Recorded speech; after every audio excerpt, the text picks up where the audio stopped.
comment est-ce qu'on incarne le fait de mettre la pleine présence à votre portée. Il y a vraiment l'idée qu'on puisse, vous voyez, travailler souvent depuis chez vous à distance pour que vous puissiez vraiment intégrer ça dans votre quotidien. Avec la matière qu'on va apporter dans les processus qu'on vous propose, c'est votre quotidien. Et l'idée, c'est d'amener ça aussi, du coup, c'est très concret, c'est très pratique. Dans nos parcours, il n'y a rien à apprendre.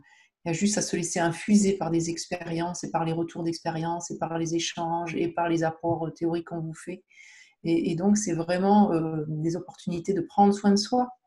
Ce qui ressort aussi dans les échanges que j'ai eus cet après-midi avec plusieurs d'entre vous, c'est cette notion d'engagement de soi à soi.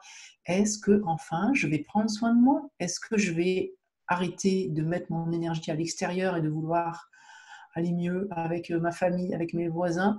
Et est-ce que je vais revenir à moi et soigner cette relation intérieure? Et c'est vraiment ça, le processus de focusing de la relation intérieure. On apprend à soigner la relation intérieure et on se rend compte que l'extérieur nous renvoie finalement cette violence parfois qu'on a vis-à-vis de nous-mêmes, quand les gens nous critiquent, quand on se retrouve en difficulté extérieure, on apprend à s'arrêter avec soi-même et à observer ce qui se passe au fond de nous et on se rend compte et on découvre. Et ça, dès les premières semaines du parcours d'intégration, on se dit waouh, je ne pensais pas que j'avais autant de critiques intérieures. Je vois que je suis en permanence en train de me juger, je suis nulle, tu n'y arriveras pas, gna gna gna.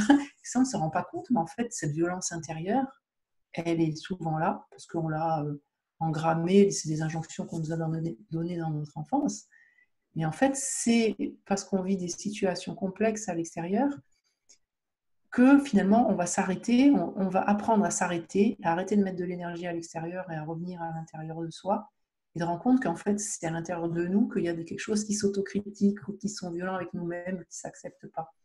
Et ça, c'est vraiment ce chemin qu'on vous propose de parcourir. Et ça, vous n'êtes pas tout seul. Pourquoi? Parce que déjà, nous, on est là régulièrement. Parce qu'à l'Institut, on instaure des partenariats. On vous invite à travailler à plusieurs pour que vous n'ayez pas besoin de nous, petit à petit, de moins en moins besoin de nous, mais que vous puissiez demander à vos partenaires, aux gens qui ont acquis les mêmes compétences que vous, qui ont la même culture, de vous aider, de vous soutenir.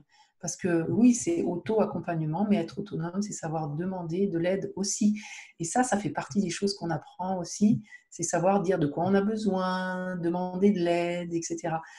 Toutes ces choses, voilà, nous, on est vraiment là pour vous soutenir dans l'Institut. Et donc, c'est vraiment ça l'ADN de l'Institut, c'est s'entraider, s'entraîner ensemble, établir une culture commune pour créer quelque chose où on prend responsabilité. En fait, prendre responsabilité, arrêter de mettre la faute sur les autres, comme on nous l'a appris, mais revenir à moi en observant quelle est ma relation avec moi-même. Je vais pouvoir prendre responsabilité et du coup, je redeviens maître de ma vie, je reprends le pouvoir sur ma vie. C'est plus les autres qui sont responsables, c'est moi. Et waouh, ça redonne de la puissance, ça redonne de l'énergie. Hmm. Voilà. Oui, c'est tellement ça et ça nous rend notre liberté, finalement, notre liberté d'être, de savoir que c'est nous qui créons notre vie. Et d'ailleurs, ce sera notre thème cette année au Sommet de la Conscience 2020. Avec Coralie, on a choisi de proposer ce thème responsable de ma liberté. Ce sera le thème de notre conférence au Sommet de la Conscience. Voilà. Et c'est vrai que c'est un sujet super important parce qu'on est dans une période aujourd'hui dans la société, dans le monde, où on a des choix vraiment importants à poser en tant qu'humanité.